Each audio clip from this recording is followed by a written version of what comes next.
بسم الله الرحمن الرحيم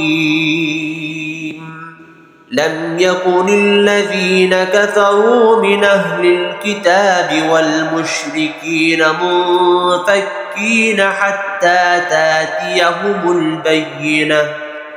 رسول من الله يتلو صحفا مطهرة فيها كتب قيمة وما تفرق الذين أوتوا الكتاب إلا من بعد ما جاءتهم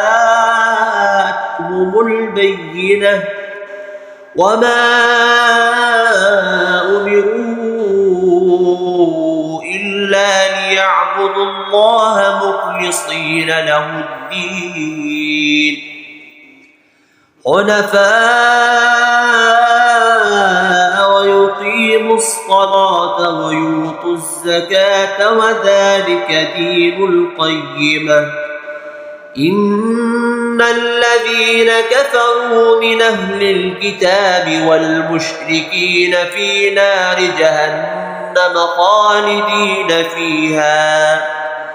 أولئك هم شر البريئة إن الذين آمنوا وعملوا الصالحات أولئك هم خير البريئة جزاؤهم عند ربهم جنات عدن تجري